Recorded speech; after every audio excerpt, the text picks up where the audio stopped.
How's it going, tiny little hot dog cuties? This is Ben, and today I want to talk about the questions that you should be asking when you go out on your medical school interviews. So the reason why I'm making this video is because there's a ton of videos out on YouTube talking about how to answer questions that they might potentially give you on the interview, but there's not that many videos on what you personally should be asking the schools, should be asking the administrator, should be asking other students attending that school for you to get a better understanding of how that school is like. Believe it or not, guys, I like to think of medical school interviews as them not just interviewing you to see if you're a good fit for the school, but you also interviewing the school to see if that school is a good fit for you. And yes, the weight of that school assessing you is obviously much higher in the ladder than you assessing the school. When you get multiple acceptances, this will allow you to kind of have a good understanding of what that school is like, so you can actually make a decision on what school you want to go to. However, don't get too cocky because you want to impress every school possible. If a school has a feature that you're not really excited about, don't show it on your face. Don't be unprofessional, okay? Because every medical school is just as good as every other medical school. It just depends on certain styles, certain preferences. So that's what I want to convey to you guys. How you can professionally interview a school. And yeah, that's pretty much it. So I'm going to be sharing the questions that I asked certain schools while I was visiting and interviewing with them to see if that they are a good fit for me. And some of the questions I ask will not be things that you might want to ask, but this is a good guideline to see what kinds of question is appropriate to ask and what kind of questions you can ask and what kind of answers you can kind of expect from the schools to give you.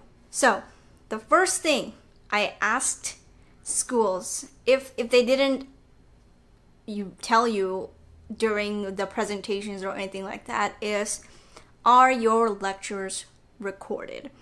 And the reason why I asked that is that I'm not the type of person who does well sitting in class.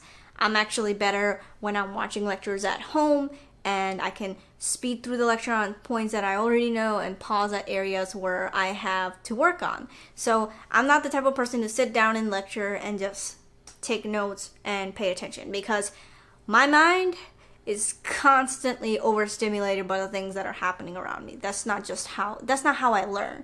So I learn in a setting where there's just me, my computer in my room, honed in on what I need to study. So that was one of the big questions I asked. Are lectures recorded? The second thing I asked, usually as a follow-up to this question, is that are attending lectures mandatory? Because you also want to make sure that even though lectures are being recorded, that you don't really have to attend lectures. Because if you have to attend lectures, you're still going to be forced to come to class. Yeah. And the reason why I asked that question is not because if I find out that they will require me to attend the lectures that I won't attend that school. No, it's just for me to prepare and know what I can expect matriculating to that specific school. The next question I like asking, and this is usually I ask to students because I feel like it's a waste of time for the administrators to answer, is I tend to ask the students, what kind of clubs do you have? More specifically, I always ask if there's kind of like a community service club where I can go to free clinics and contribute to giving people free health care, which is something I'm very passionate about. I'm passionate about primary care, so I wanted to ask if there are any clubs where I can actually go to clinics, get experience in primary care and be able to help patients completely for free, because a lot of schools have student-run clinics and a lot of schools don't have student-run clinics. Other things you guys can ask about if you're interested in surgery, ask, is there a surgery interest group? If you're interested in sports, ask them, what kind of sports clubs do you guys have for medical schools? Something else that I always like to ask is, do you guys have an alliance? because I'm very passionate about human rights and LGBTQ rights and rights for women and rights for other things. So I like knowing if there is a kind of club at that school that caters towards that. So that's something you might want to ask students instead of administrators, because administrators don't always know what kind of things that students are getting together and making, so it's better to ask the students that question. Another biggie question I always ask the students is, what is the range of prices for housing in the area? Where are students living? Because if you get accepted and you decide to go to the school, you're gonna have to move in around the school. And for people who are moving out of state or to a completely new city, we might not have a very good idea of what areas in town are cheap, safe, affordable, and gives you access to a lot of amenities. So a great question to ask students is, where are you living? How much are you paying, if you don't mind me asking, for that living space? Are there student dorms available? If not, where are you guys staying? How are you guys affording this? Are you just using loans, or are you guys also using savings? These are all appropriate questions to ask students when they come up to you and ask, do you have any questions for us? This is another question I ask to administrators, is I ask them, are your courses graded? And if they are graded or not graded, are the students ranked? This is a really good indicator of knowing of how the atmosphere of the school is like. If you're a very competitive person, you might prefer a ranked class because you want to be at the top of the curve, and then you can stand out during residency applications. For someone like me who does not like ranks at all because it gives me like crippling anxiety, I might not like that. I might not like that kind of curriculum. For full transparency, I'm going to a school that does grades. It's not pass or fail. It does do grades, which I think is good for me because I don't want to get lazy. And the type of person that I am, if I don't know my performance relative to a scale, I tend to get kind of unorganized, to get what I mean. But my school isn't ranked, so it calms that anxiety. So if I'm getting straight B's, I'm not going to be worried about it being the bottom 50th percentile or anything like that.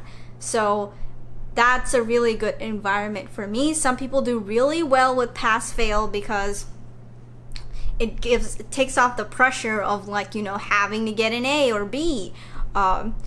Just for full transparency, in medical school, not many people are gonna get straight A's. That's just fact, because you're competing against one of the most brightest people on the planet in your entire class. So just be realistic about that. You're gonna see a lot of B's, you're gonna see some A's, and maybe some C's. C's are totally common, and that's something that you should not beat yourself over for getting.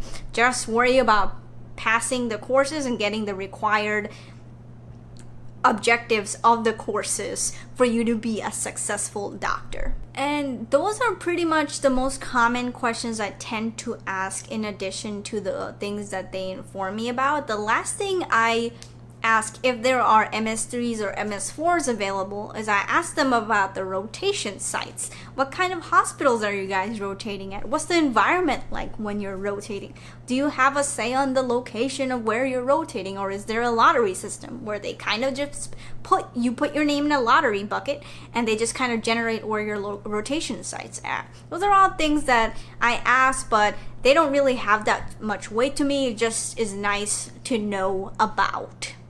And lastly, before I end this video, I just want to say, please don't ask stupid, unprofessional questions. There were so many times that I was with a group of students in my interview and some person asks a very inappropriate question. Don't ask about certain controversies that the school is having currently. Don't ask about it's kind of common sense, guys. Don't ask questions that you shouldn't be asking. If you feel iffy about asking a question, don't ask it. because people have asked some really, really inappropriate questions. And the entire time I'm thinking, dude, if you just sat back and thought about, hey, this question might be a little inappropriate to ask, maybe I should not ask it and do my own research on. But they don't do it, they ask it, and then it's really awkward. The administrators look at the person like, oh my god, did they just say that? The students around me are like, oh my god, did he just say that? He or she just say that. And yeah, you don't want to be that kind of person on the interview. You don't want to single yourself out like that. The way you want to single yourself out is asking really relevant questions that make you come off as inquisitive and that you actually care about the school that you're attending, because schools really appreciate it when the student that they're interviewing asks questions to see if they're a good fit for them. That's always a good thing to have. It's just, don't get crazy with your questions. So there you have it, guys. I hope this video has kind of helped. Good luck on your interviews. I hope you guys do tremendously well. Be sure to give me a like or a subscribe if you like this video and want to see more medical school / really random videos that I like to make for myself and for you guys on this channel. I have a Twitch where I stream video games and share my passion of gaming, where you can contribute to me live. I'll talk to you, because I don't have that many followers right now. I'll talk to you back. You can contribute donos to the stream. I also have a short, unedited, raw video series called Video Biscuits on my Instagram, and you can see little snapshots of my life on my Instagram and Twitter. Have a great day, everyone. This is Ben, and I'll see you on the next one.